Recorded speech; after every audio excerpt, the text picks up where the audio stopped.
right, folks, we got out to the Skyway, and typically what we have on a full and new moon is the outgoing tide in the mornings at the Skyway. It's a little bit bumpy, not bad. It's not, I mean, it's not bad really. But we had to pull our trick to where we get behind the piling to catch bait.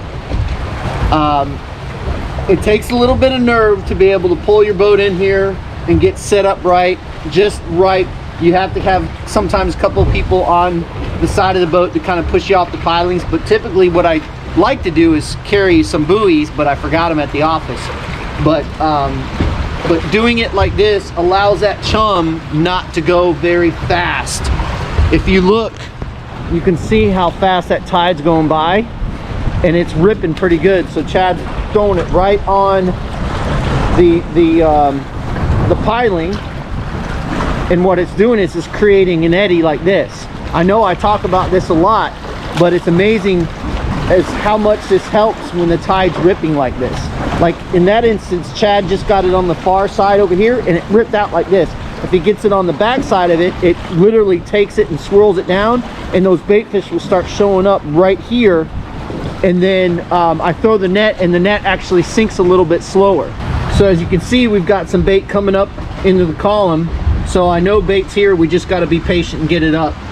But again, you do have to have a little bit of nerves to be able to pull your boat in here like this, especially a almost $400,000 boat, to be able to do this. But the reward is so worth it. Especially if we catch bait on the live or catch fish on the live bait, right, Chad? Yeah, when it works. Sucks to carry it out there, not use it. All right, folks, what we've been noticing is that when I'm throwing the net closer to the marker or to the piling, I'm getting more bait. If I throw it back, I'm getting less bait. When you're out here doing this, you kind of want to test the waters when it comes to that, because sometimes if I throw the net right next to the piling, it actually gets down too fast and those bait fish are back there in the chum. Sometimes if I throw it too far back, they're not in there, they're up here in the chum. So you got to kind of throw the net in different places until you establish a pattern. I talk about that all the time. But once you establish where those bait fish are at, you'll be able to get on them.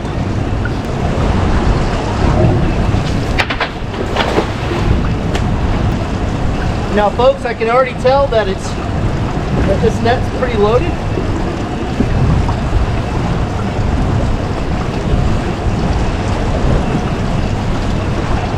And I actually had to go to my 3/8 net today. The Talon cast net 3/8.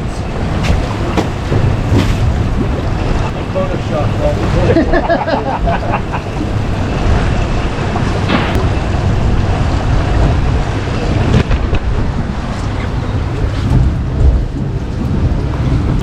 Come on, Chad, what is that? Every week is another new one. I don't need it. Apparently, I don't need a hook chicken rig or anything to catch a wow. fish. Yep, the line was just looped around his gill plate. I'm telling you, he can catch them anyway.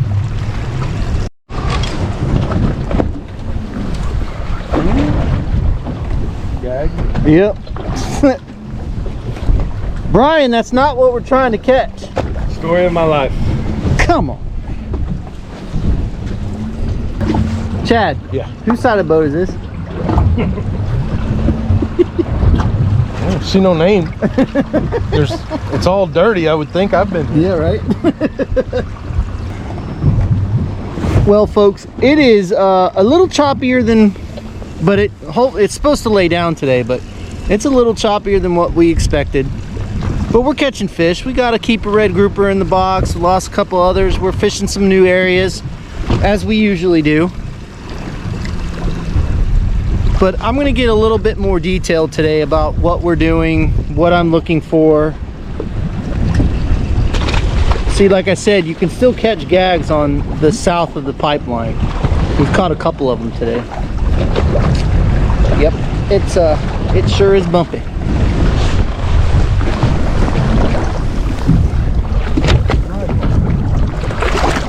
Do what? See, of course it goes almost flat.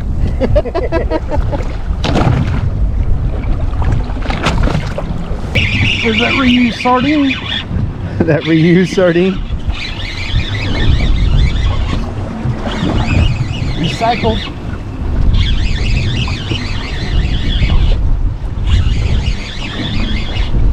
Another gag. Nope, little red. Upside down red group.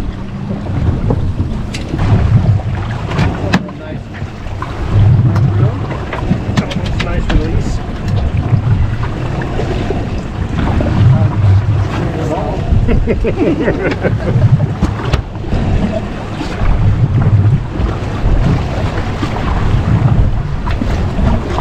I'm getting it done. About time. You using whitebait? Yes. Still hooked in the belly? Yes. See? Told you, you established the pattern. Long grip. There's a good one. You think I had to net him or no? Nah, you can. That's 15. You're fine. As long as you don't shock it, it ain't gonna break. Yeah. There's what we're after.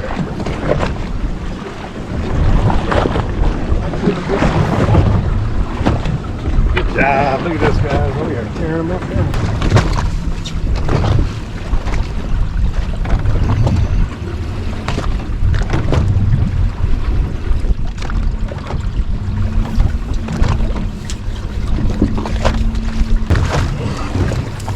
It doesn't matter. It's all good. It's recording now. It is now. What kind of cameraman am I? A good one. What kind of operation are we running here? There's a good. Hey, a mutton snapper. Mutton, huh? Mutton. Yeah. That'd be the first one I've ever caught in the Gulf. Really? Yep. There you go. I don't think he's gonna make it though. Yeah. Throw him back. He's got to be 16.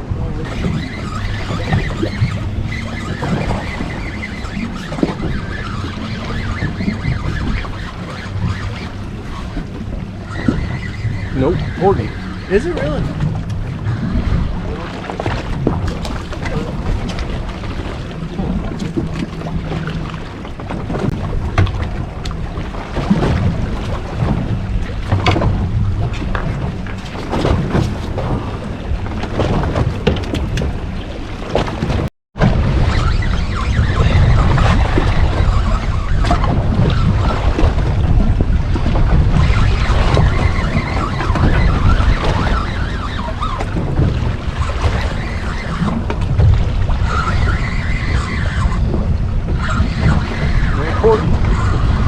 Not for sure though.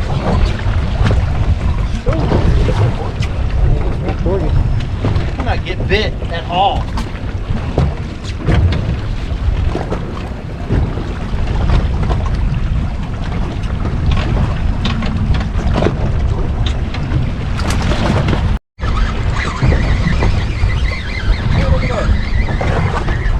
Another mutt.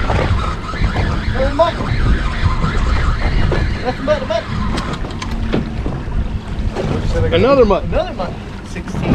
But he's way short too. Mine's short.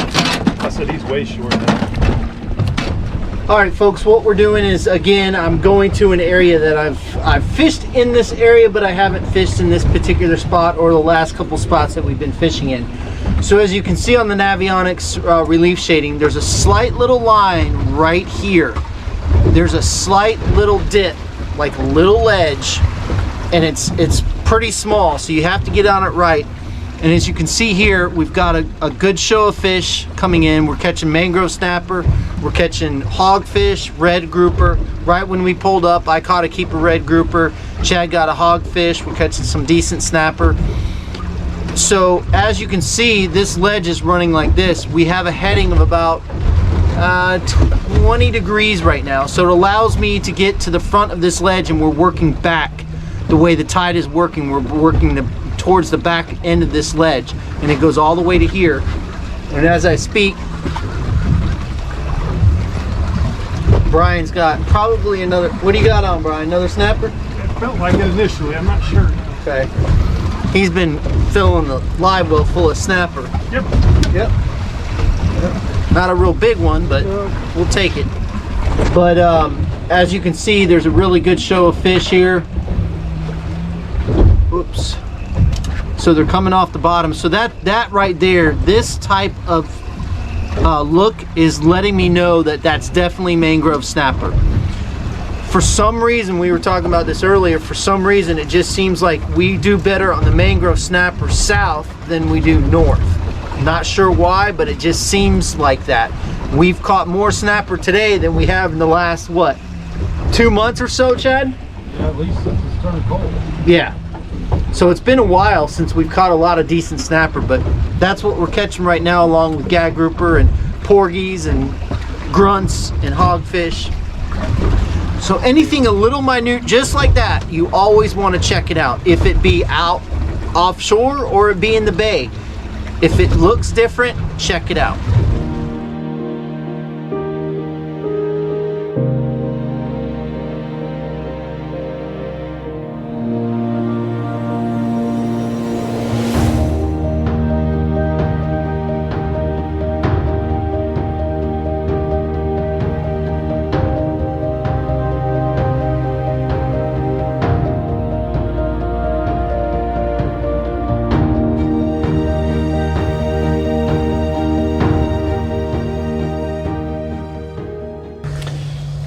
Well, that was a lot of fun. Hopefully you guys learned a little bit about, again, catching bait at the Skyway, using the pier pilings to help create that eddy, and then figuring out where you need to throw your net. That's important, because if you keep throwing your net in the same spot and you don't figure out where those bait fish are staged up, then you're not really going to catch a lot.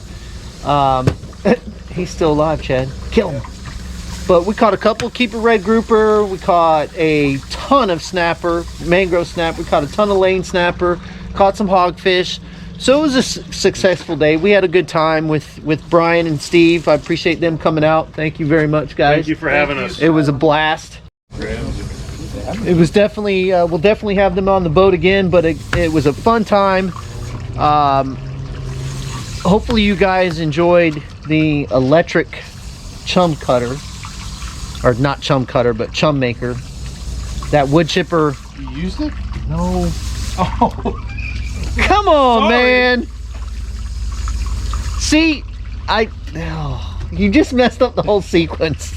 Take two. I'm like, anyway, I have not used it yet, but I know it works because one of my customers sent me an email and sent me video of how he uses a wood chipper to chip up his bait. So you've seen the video of how it works, and that's how we're gonna start making our own chum. So watch this video right after he gets done talking. No, it's actually gonna be before I do this. Oh, okay. That's good. Oh, God. And I wanna continue to do videos. Anything else you need help with? Anyway, again, we want to say thank you for watching. Thank you for all the support. Fish more, catch more, and we'll see you on the flip side. Unless we play the video again. Bye, everybody. Well, folks, I've got to say that I'm pretty excited now, because I bought this electric wood chipper because somebody, a gentleman by the name, I think of Justin, contacted me via email, and when he saw me using the grinder to grind up our bait fish for chum, he was like, "Hey Todd, take a look at this." So he sent me a link, and I was like, oh my God, why didn't I think of that? But this electric wood chipper does everything that I need it to do to make chum, and it does it quick. And all you got to do is lift up or undo the handle, lift it up, and wash it out, and you're ready to go again the next time. So I'll show you what this is all about. It's pretty darn cool.